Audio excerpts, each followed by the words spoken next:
Chelsea impressed me today. They genuinely impressed me with those conditions, with the stoppages, the mentality they showed even after conceding that really scandalous penalty was admirable. And as an Arsenal fan, I have to come on here and give my congratulations to Chelsea with the mentality they showed through adversity. But before I begin, if you are new here, please, if you're a Chelsea fan, hit the subscribe button. I would love more of you on this channel. I want to talk about Chelsea this season, and it'll be really, really good. Hit the like as well. It really does help the algorithm and push the video out there to more Chelsea fans. But let's just start with the major talking point, because when I saw this, it kind of made me remember handballs in football at the minute. It's an absolute joke. It's an absolute joke. When Gusto jumps, he has not got a clue in the world where the ball is. He's not intentionally putting his hand there. How else is somebody meant to jump without having their hand in the air? It's a momentous movement. It genuinely is. The handball rule is so sort of based towards giving an advantage to the attacker and putting the defender in a sticky situation. So essentially, Gusto should jump with his arms behind his back. That's essentially what I'm getting from this. And that's not how football should be. You should not restrict some players' ability to head the ball because they're scared of getting a handball. It's happened so many times. Chelsea aren't the first victims of it. They won't be the last victims of it. And I just hate seeing penalties like this, especially after the delay, which shouldn't have been a delay. Just play the last 4 minutes. I know that the player's safety and all of that, but it wasn't that bad for the 4 minutes. It took 4 minutes to get them off the pitch, like John Obi Mikel did say, during the stoppage. He said it took 4 minutes for them to come off the pitch. So let them just play the 4 minutes. We just wasted a whole lot of time there. We genuinely did. I want to firstly talk about Reece James, because I think on form, he's one of the best right backs in the world, if not the best. I've always preferred him to Trent because of his attacking and defensive abilities.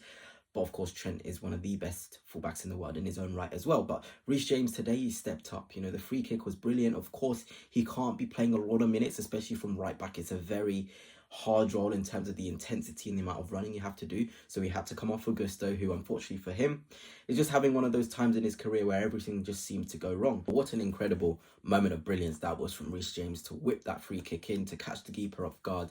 Those are the players you need to win games, because obviously you can have all the possession in the world, you can probe, but individual brilliance is what can ultimately break these teams down. And Chelsea saw that with Reece James, and ultimately that should have been the winning goal, the goal to get them through. It genuinely should have been, and it would have been a goal worthy of winning any game, especially the Club World Cup, with the amount of minutes these players are playing. Making them wait even longer, it's just baffling to me. It genuinely is. But that was a brilliant moment from Reece James. If we look at his statistics from the game, it was brilliant. Defensively, Schwalbe was up against him. He didn't give him any sort of space. It was incredible. Schwalbe was one of the best young players. If you play FM, you would have known about him before he was at Benfica, but he's genuinely one of the best youngsters. He had 1 shot block, 3 interceptions, 1 tackle, dribble past only once, 77 touches, 95% pass accuracy, 2 out of 1 accurate long balls, and of course that goal. It was a genuinely impressive display from Reece James.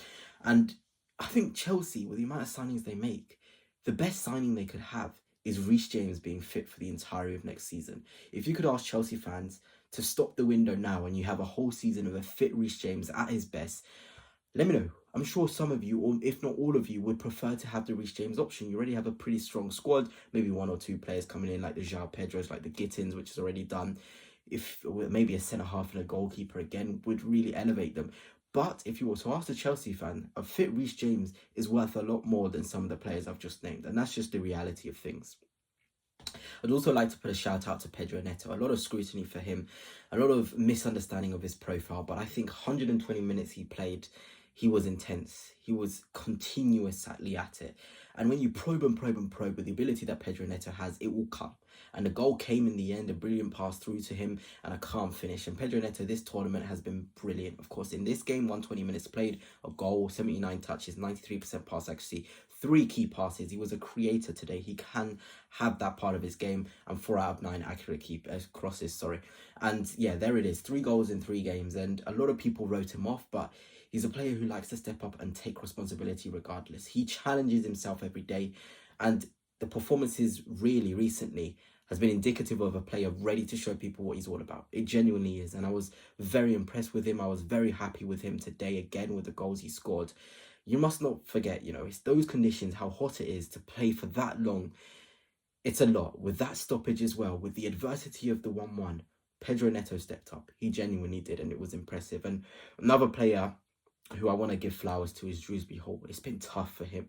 Limited minutes, joining for 30 million. But in those limited minutes he's come on in a lot of games, even last season, he's been really good. You don't even need to look at the ratings app here with the 7.2 against Esperance and then, of course, the 7.4 against Benfica.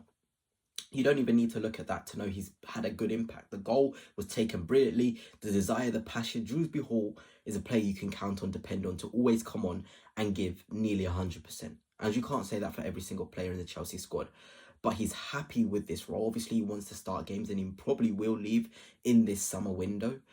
But my word, if Chelsea go on to do special things in this Club World Cup, his contributions off the bench will not be forgotten, even if it is in a situation where they're 3-0 up and he comes on, or they're 2-1 up and he comes on. He still comes on to make an impact. He still has a sort of influence on the game, and it is genuinely quite impressive when we're really looking at it. And of course, I want to talk about Enkunku as well. He's not shown enough of desire since he's joining Chelsea, to be honest, and he has to go this summer. I think that's without a shadow of a doubt. But it was a nice moment from him. You know, the nice moment between him and Maresca there. He came on in a situation again with 4 minutes to play. He probably didn't expect to play for that long. And the desire he showed to score that goal is what Enkunku was all about at Leipzig. Desire, this hunger for the goal, hunger for an impact in the game. And we saw a bit of that today. We genuinely did. And it was a nice moment. The goal that really opened the floodgates. Against 10 men, it can be hard to really shift the ball around, to rotate the ball around. But Enkunku was genuinely impressive. And this moment, this photo, is lovely to see. It is from two people who've come into Chelsea and had very different experiences. I know he's a manager, Maresca, but he's been under the same scrutiny a bit at his time at Chelsea. And this Club World Cup can be genuinely special for them. It really, really can. And that's what I want to end talking about Maresca. I think he got it, you know, genuinely quite spot on. I genuinely believe he did get it quite spot on in terms of the things he did, the changes he made, bringing on Dewsbury-Hall. He scored, keeping Neto on. He scored. The defensive solidity of Tosin. I think there was a couple of times Di Maria was driving through and it looked like a 2v1 with Belotti. Tosin stood strong. Cucurella stood strong. There were some really impressive tactical tweaks Maresca did and substitutions which worked, you know. And I know I haven't talked in depth about Cole Palmer, but another assist for him. I know he's been under a lot of scrutiny again for not scoring, but Cole Palmer, if he's not scoring, he's having some sort of an impact, creating chances. He's sort of in areas to be the pre-assist. You've got to look at the game with a wider lens rather than just goals and assists. If someone like Palmer is impacting games like that and people are saying he's been poor, then that's a very positive sign for Chelsea. But hey, they've got Palmeiras next. Esteval, who's actually not had the best tournament for his own high standards, but it's a great chance to see him up against his new club. It's a great chance for Chelsea to get into a semi-final and earn more money. They got 12 million today, which is crucial for the club. That's already, you know, 12 million off that Gittins fee they paid. So things are looking up for Chelsea, genuinely are looking up. But before I end, I obviously made a video about Jamie Bino Gittins, so please be on the lookout. Go look it out. You know, it's the previous one to this one. It would be nice to see Chelsea fans come over to that one. But that's it for now, and until next time, peace.